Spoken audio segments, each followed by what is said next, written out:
Okay, we're just going to jump in. Welcome to the bridge.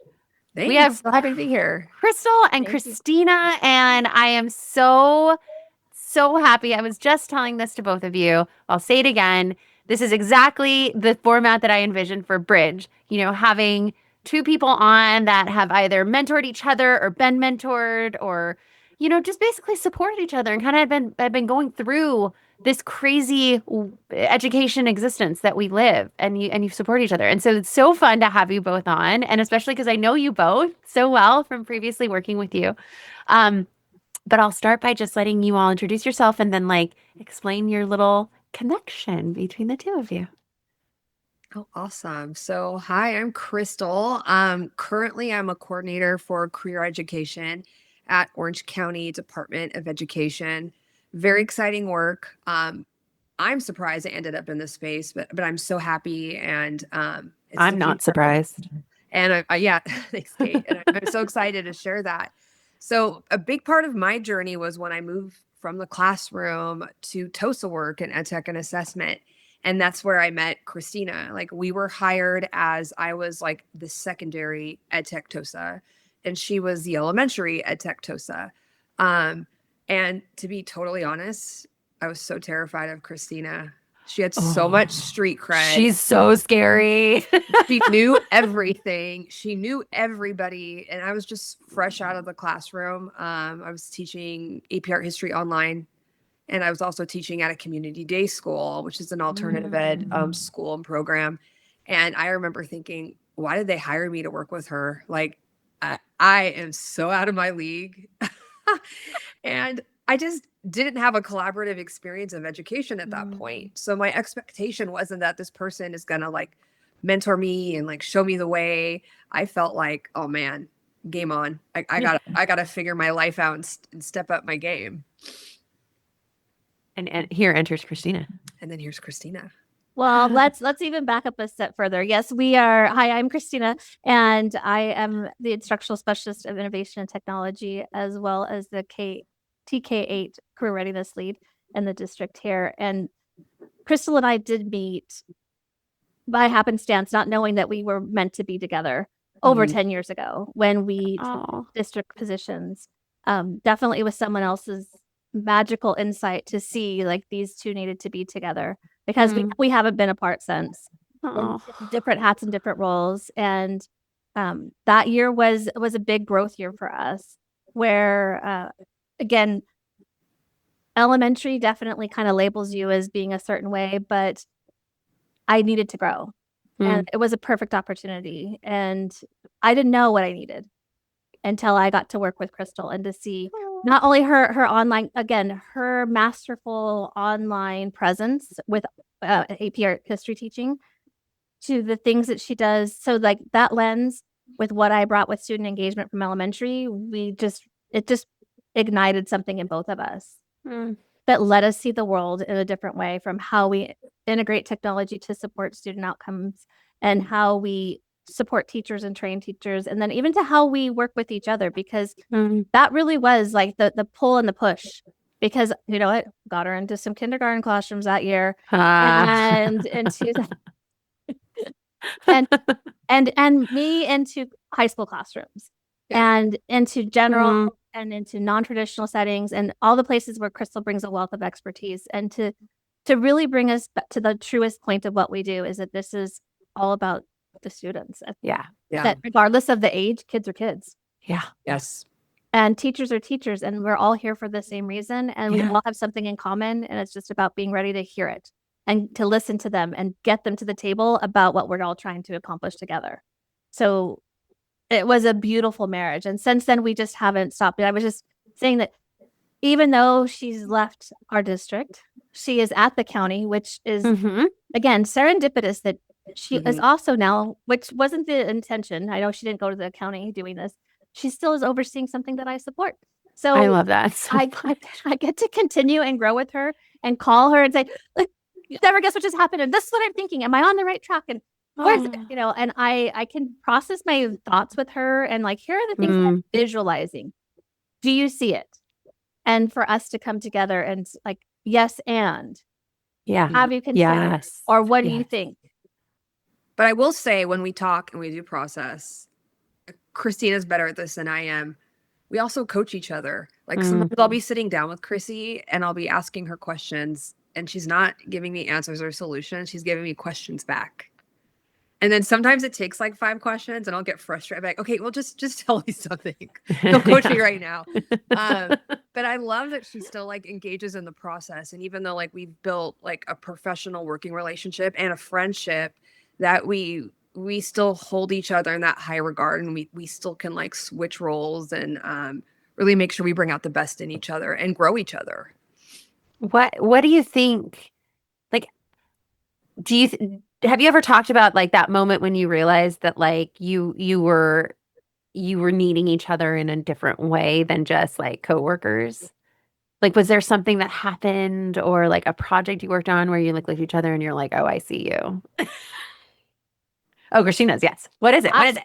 I do think so. So we had here in the program, we had a program here in the district before we were 1-to-1, and it was something that we inherited after year 1, and we called it that it was labeled I Teach, lowercase I and teach, and it was a rollout of iPads in classrooms, and it was something that teachers got to opt in for, but it came with mentorship. It came with a scope and sequence. So what were we trying to accomplish to impact the instruction? So we inherited something that we both kind of we coached the cycle once, and it was interesting. Both of us together coming alongside the person who was already doing it at the district office. Our building capacity in each other came to a point of like, is this working for what's not working? Something is off. And so then it was like, well, what is it? And so the process of redesigning the program, it became the program for the next 6 years. Wow. And that's what ended up being the program that sunsetted. And it is still it's still the core tenets of what other device rollout and coaching programs are here in our district.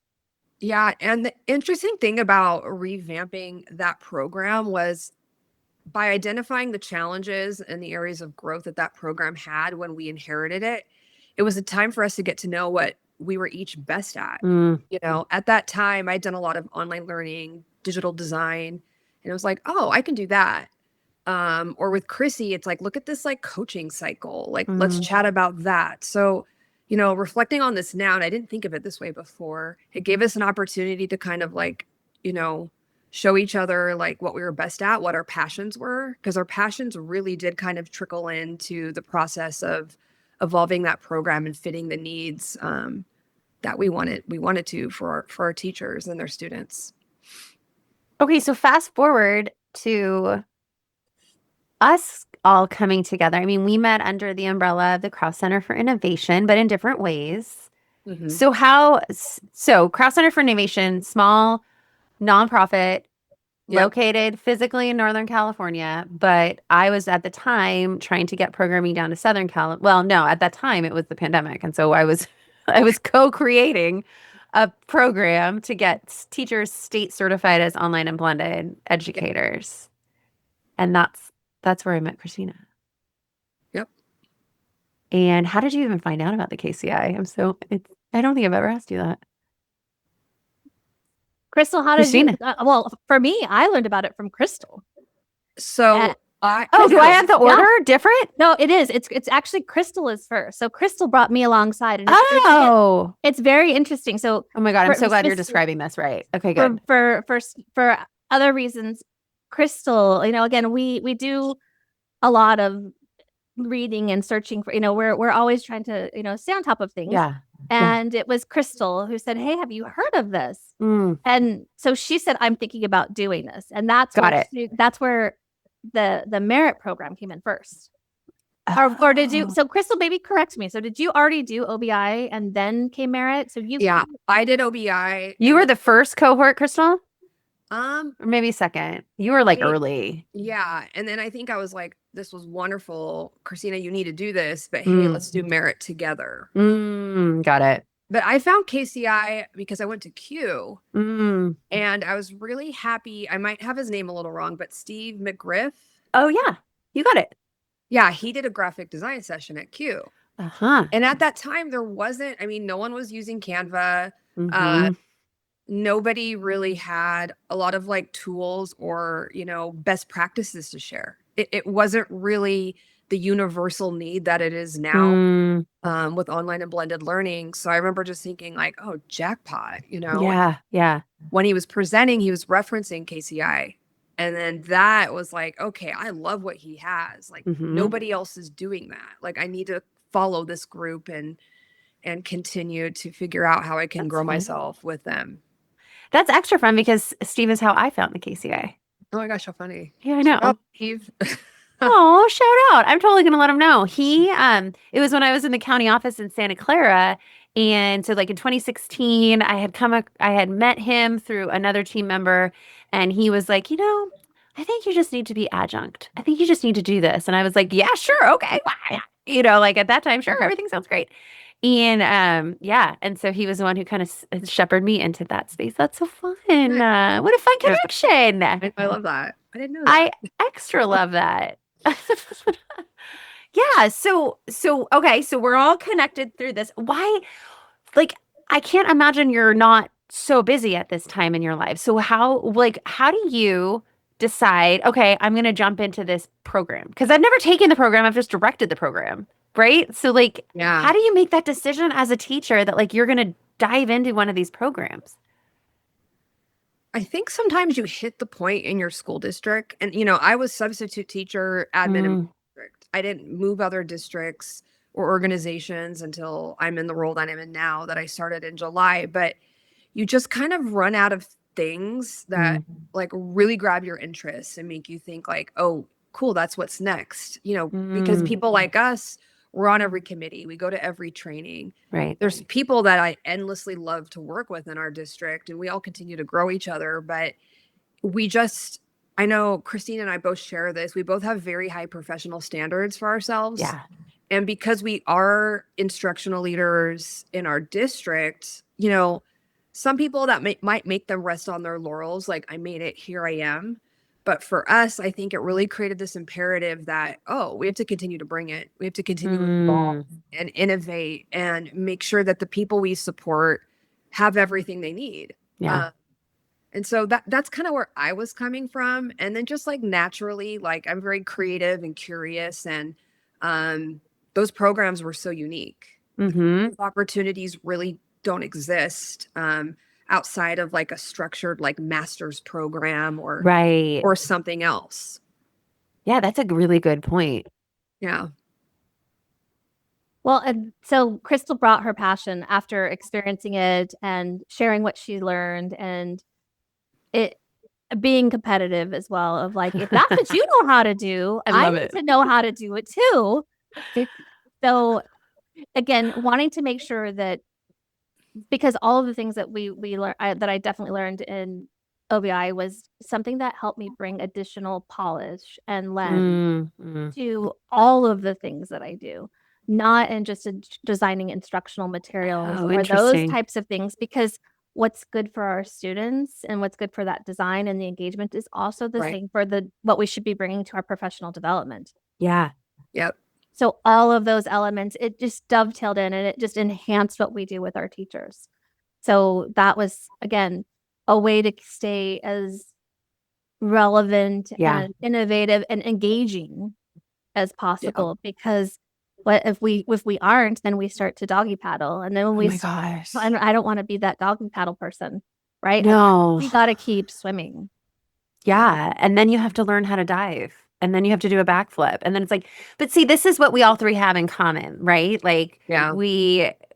I mean, I'm a very competitive person, ladies. This is not a mystery. And I love being in the middle of it. I also love being in the middle so that I can help others like see that they're close to being in the middle. Like I love that. And when I first started working directly with adults, teachers, I was like, oh my God, this is what I love. I was teaching middle school for 10 years because I needed to get to the place where I could teach others who were teaching kids. But like, do you ever think about like, does your heart still live in the classroom, either of you? Oh, all the time. I fantasize about Really? it all the time. I'm like, Really? if I went back to the classroom, it'd be so much fun.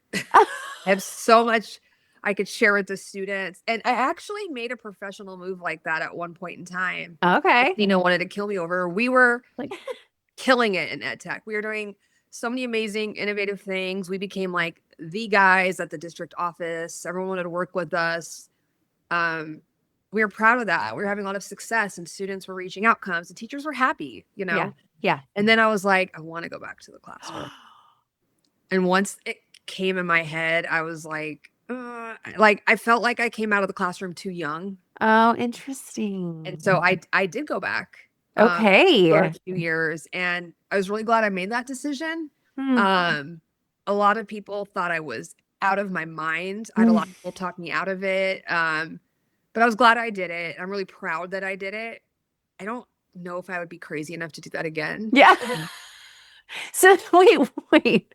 Go ahead. But Christina. well, I was gonna say, and let me tell you, I was heartbroken when she Oh, said she yeah. needed to go back to the classroom. But you know what? You looking back, you can't change a thing because it also gave us an additional opportunity to continue to work together because you know as things shifted there were other programs, and so the program that we talked about that we got to revamp together sunsetted, and then we brought in another one which we did win a golden bell for, which was the iLead program, and it was we're talking about that next. well, so it was a grant program where we, you know, again, so much of what we do is prescriptive of like, we're going to give everybody this and everyone needs to do that. What about if we decided to let teachers identify the need and what they wanted to do for it and what resources they need. And so, and then we did, it was live action research across all the district and anyone who wanted to do it. And it was a couple years of opportunities. And while Crystal went back into the classroom, she signed up to participate. And guess who got to be her coach and facilitate the program for her? But so again, for me, it was learning of like everybody, what is it you want to do? Let's figure it out. And but also for me, I got to be on the other end of the program. So it was almost like a weird thought experiment. Oh my God. We reaped benefits of years later. And at the time, we're like, she's the coach, I'm the official participant. And we had a lot of feedback for each other, like being in both of those roles. So we didn't plan it that way. I was just excited to, you know, engage in this program. But yeah, it was fun. It was challenging. And so it gave us the opportunity, yes, to switch and wear hats and like process both sides of it as a participant, you know, but also to be growing and learning together. Because again, when I say like live action research, we were doing it and learning and refining. And it was something we ended up doing for 4 years. And then, you know, COVID was not our friend for these types of things because of how we were all pulled in different directions. But again, thankfully, it gave us the opportunity and to grow each other in this way. Just so much has happened. But yes, so Crystal going back into the classroom, I will say that one of the things that I would love to do, and we did pitch it, I think that it would be the best to be part-time in the classroom and part-time a coach.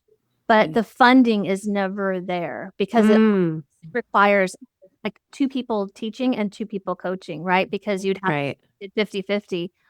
What are you not doing? And because I would love to have that demonstration classroom. So would I go there back in the classroom in a heartbeat? Yeah. And if I could with the right work wife to be, hey, when I'm here, anybody can come in and see anything that we're like, whatever we're supposed to be doing. Let's model it.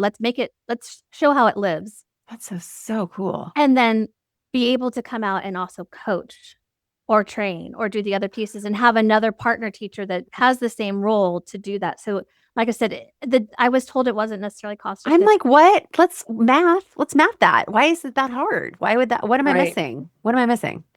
So again, it was something I had pitched and it didn't land, but I thought like, what an amazing opportunity to have it always be a showcase, training room, come in and do whatever you want to do. And to have it just be this open place to learn and to visit, right? Because that's always the hard part. We are concrete, tangible, like we need to experience things as educators. And like, well, let's go in and see it. We'll come in and see it. I wanted to be that place. Just like Crystal was saying, like when you go, now that we've learned so much, being back in the classroom is like, well, let me show you. Yes, you can.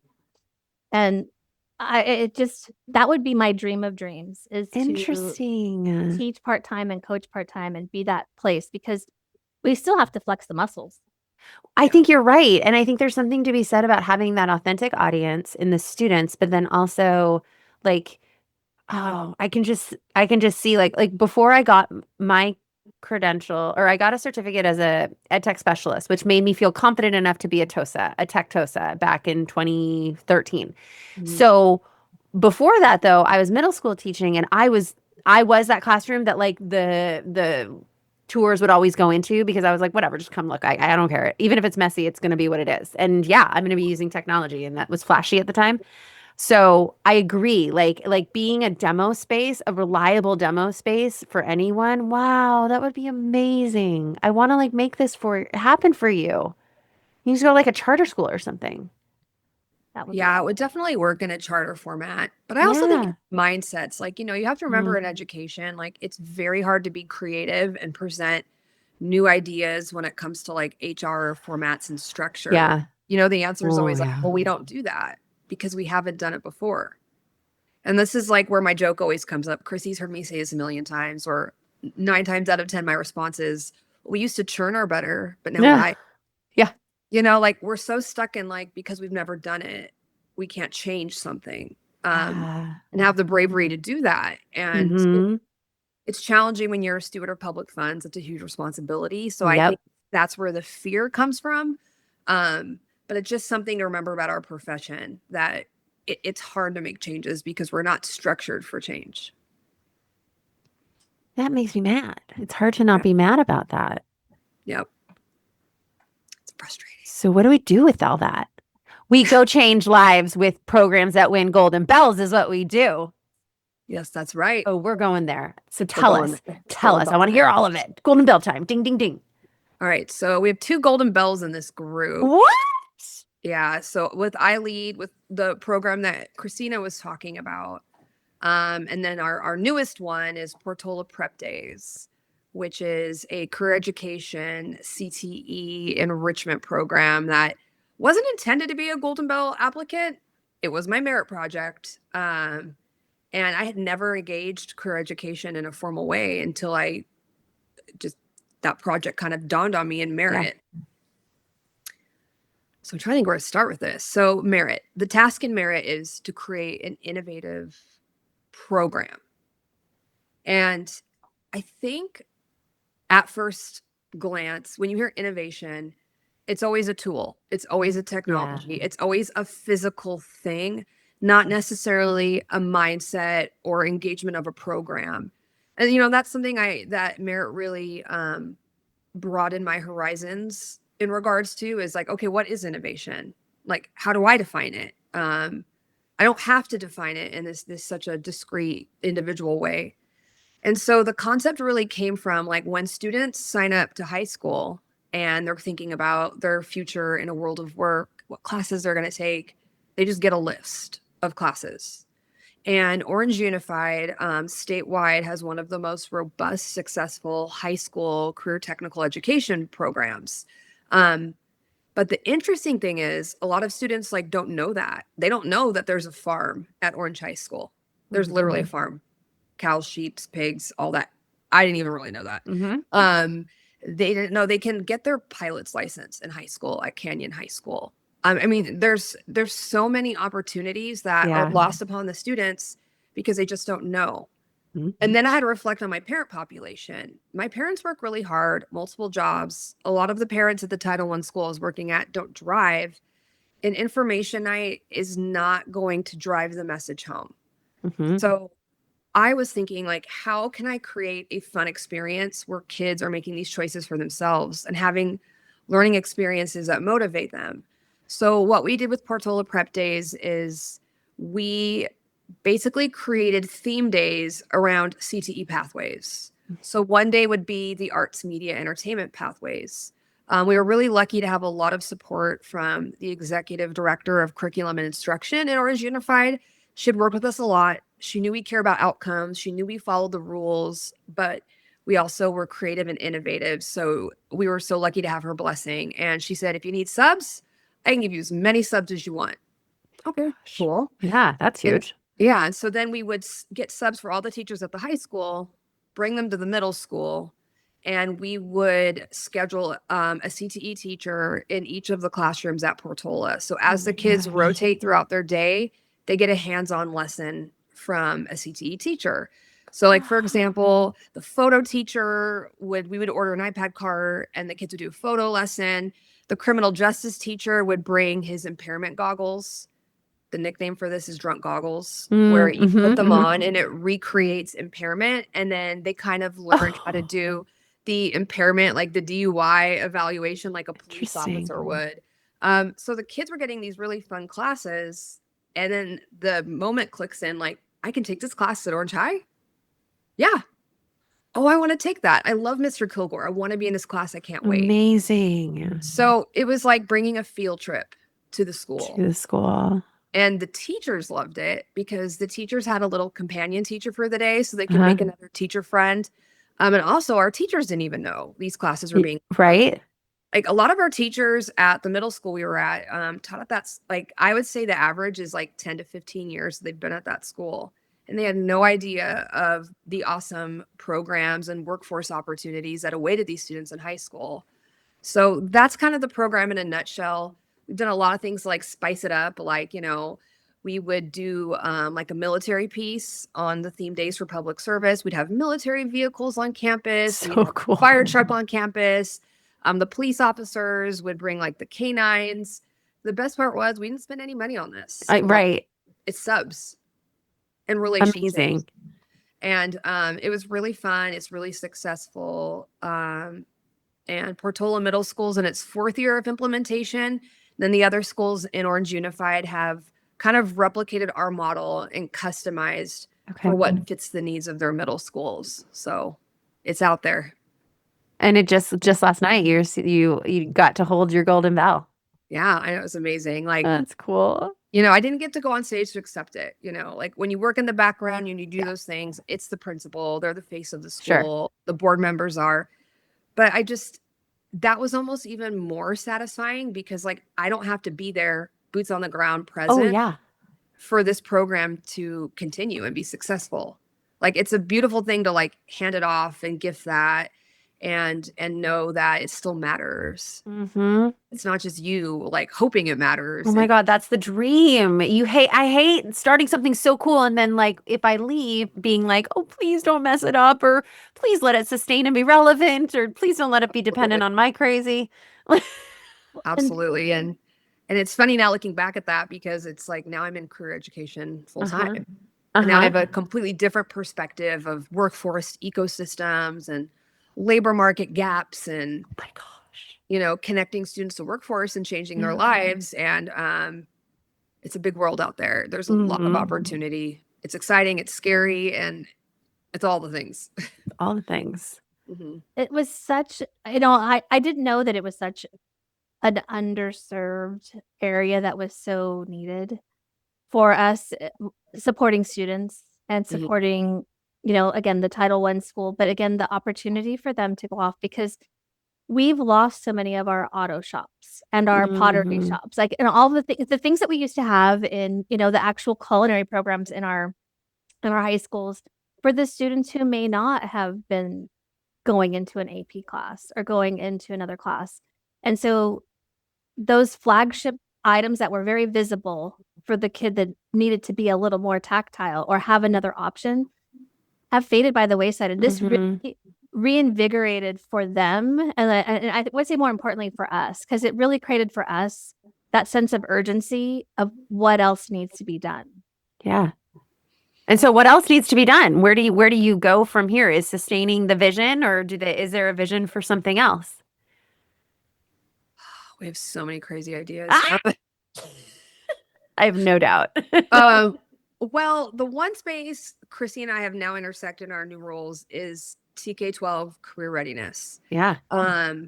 So where we go from here is the traditional sense of career education is get students into a CTE pathway. And then hopefully that aligns to a post-secondary option. I mean, not all students need to go to college. So that could be a certification, that could be employment, whatever that student needs for a career that's a good fit for them.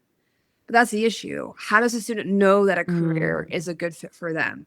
And that's where career readiness comes in. Mhm. And so in career education, there's all these work-based learning continuums, these articulations, like how do we get students to and through to their future job? Mhm. And that's career readiness. So my opinion, there's a huge gap in what that looks like in a formal sense for students, across the United States.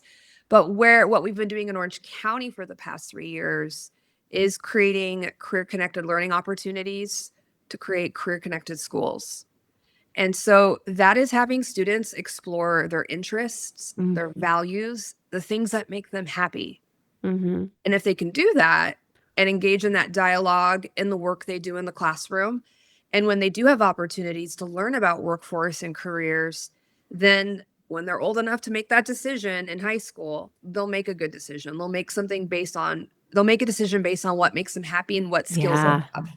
It's a strengths-based approach. Yeah. And so what that's been looking like is something called the Holland Code. Have you heard of the RIASEC? No. Okay, so John Holland was a military recruiter. He was also a psychologist, and he developed a test in the 50s that is called the RIASEC. So that's RIASEC. And those domains represent different interests and skill sets. You take the test, and you get 3 domains that kind of show you where your skills are and what type of workplace environments you would be the most successful in. And so those domains are realistic, investigative, artistic, social, enterprising, conventional. Now, the cool thing about the RIASEC, it's one way to identify what your strengths are and where you might fit in the world of work. But it changes over time. It changes with age. Yeah, right. It changes with experience. It Mhm. changes with career exposure, because students shouldn't be picking and marrying a profession early on in their elementary and even middle school life. They should open themselves up to experiences and opportunities to align with what they're good at and what makes them happy and who they are as a person. So that's the work we've been doing in Orange County with Orange County Department of Education, really connecting with our schools and helping them personalize a career readiness program or experiences that supports the needs of their community. Well, and it sounds like what you're creating are programs that are founded in trusting kids. Like I trust you. You're not going to make the perfect decision, but you're going to make a decision, and I trust that you're going to figure out what makes you happy, and if you don't, I'm here to catch you. I mean, that's beautiful. I really think that's special and not happening everywhere. My And it's, conversation. Oh, go ahead, Crystal. no, I'll let you jump in. Well, so I was just to say, so that's what I got to share. Again, Mhm. we've implemented this at two schools, 2 elementary schools within our feeder patterns. We have 4 high schools, comprehensive high schools that have their path, their track of feeder schools, and so we have one that I went to talk to the parents today, and it's a Title I school site. And that was exactly how I was explaining this opportunity, because again, we want to make sure we gauge the community with understanding what we're going to be bringing to the school site and the opportunity, because they need to be engaged and part of the process, Yeah. because they'll be supporting it. This is again, a complete wraparound from changing the parents and how they see their kids, Right. changing this whole dynamic, the ecosystem of the school site, and how we're preparing our children for later workforce readiness, because it is college and or career, right? I mean, excuse me, it's career, but it's that what are you doing with that? You don't always have to go to college to get into your career. It's what else might you want to do?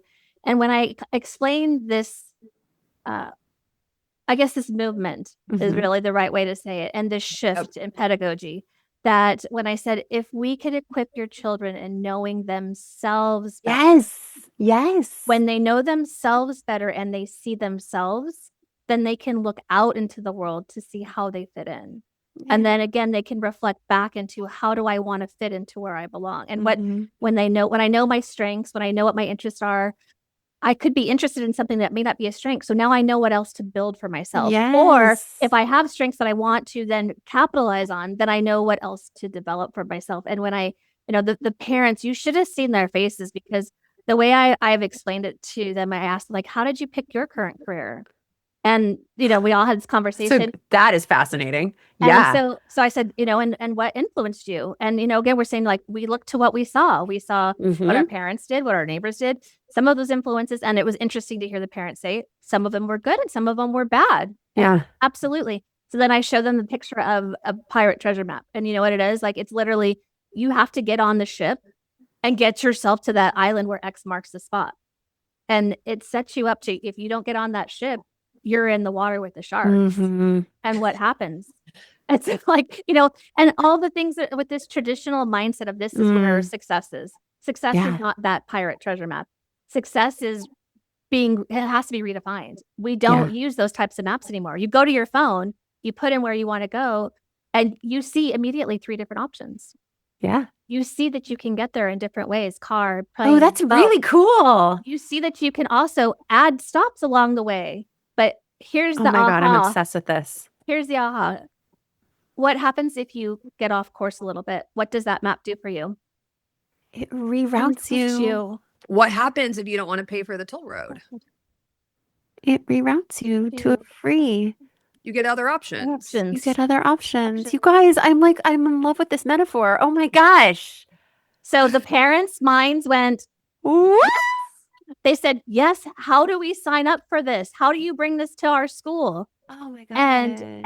And the principal said, well, this is our first informational gap. And so that was that's awesome. So, but they all said, like, what do you need us to do? And she said, share with parents. We'll have more meetings. Yeah. But that again, their minds went, yes.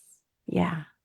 Yeah. And so here's my next question, which I don't expect us to unpack, but like, I'm just going to say like where my head's going right now is what kind of shifts within the teacher community of that ecosystem? What needs to happen there to support this type of like mindset, mind shift, all of it? Have you even started? Like, is that part of the conversations? Yeah. Yeah.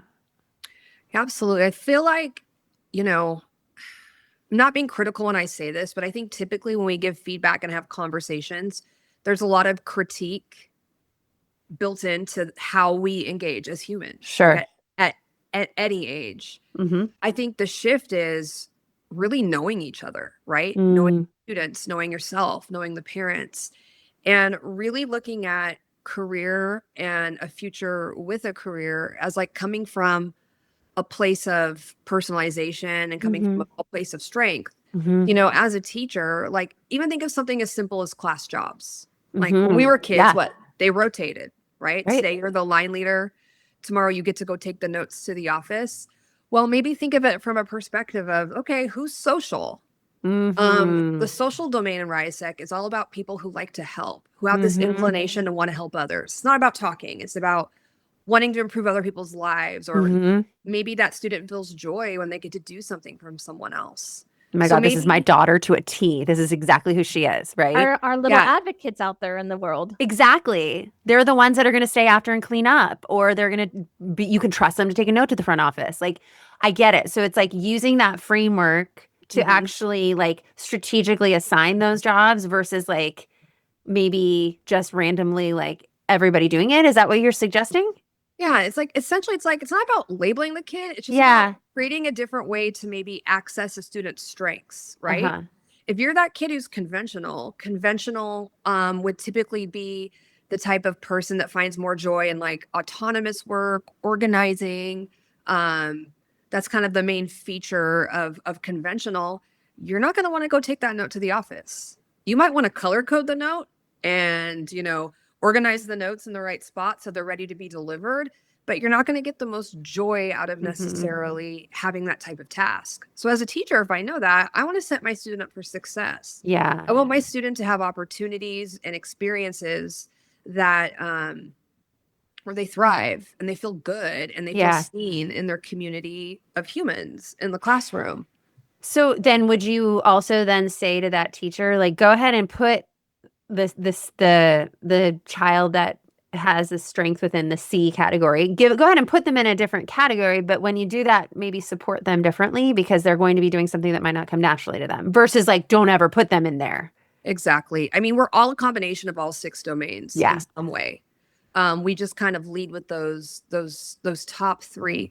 But it's just something to think about. Like, how can we Totally. bring out the best in our students? Yeah. How can we encourage them to really work with their own strengths versus, I'm not like that person. Yeah. Maybe I should just be an attorney. It makes a lot of money, Yeah. really coming from a more authentic place. And that's just like a very basic example, the class Yeah. rules, because it's so easy to align to Yeah. RISEC. But it creates a conversation, it creates a dialogue. Yeah. And reflection is everything. I got a Totally. sticker at Q last year. It's a disco ball. And I can't remember where I got it from, but it says reflect now, shine later. Oh my God. That sounds like Ann Cosma, who comes up on the show all the time. Oh yeah. I see her on LinkedIn all the time. Yeah. She's cute. And I just love it. Like, it's a great looking sticker, but furthermore, it's true. The more introspection, the more reflection we do with ourselves, but also with our community of people learning alongside us, like, it's a beautiful thing. Mm-hmm. Mm-hmm. I imagine a world like let's do this.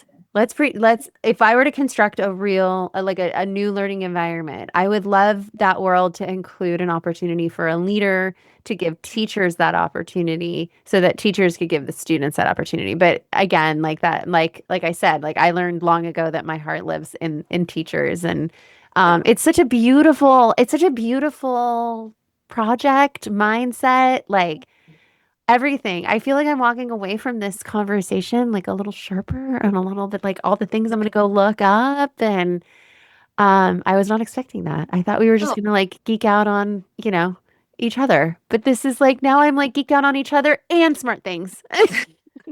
I love it.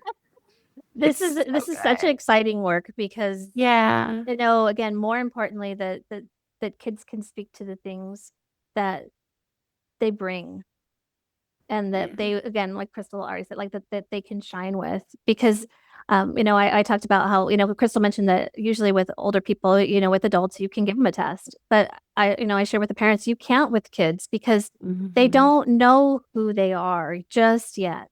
Their interests, their passions change from week to week. And we've all seen littles from like this week, they are only going to wear red, or they're only going to eat this, or they're going to, and how that everything switches. And now they're having spaghetti with sauce when last week it was only buttered noodles versus, or to whatever it is, like now I do so much more. So, it really is that opportunity to expose and grow. And then they start to find their path as they get older and know themselves more. But that only comes with time, experience, the opportunity to process.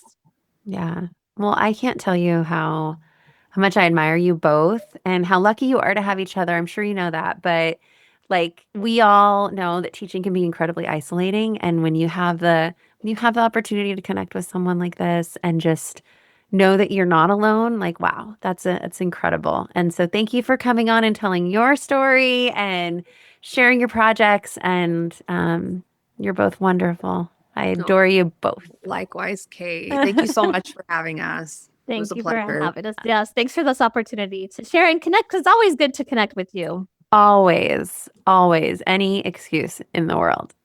Until next time.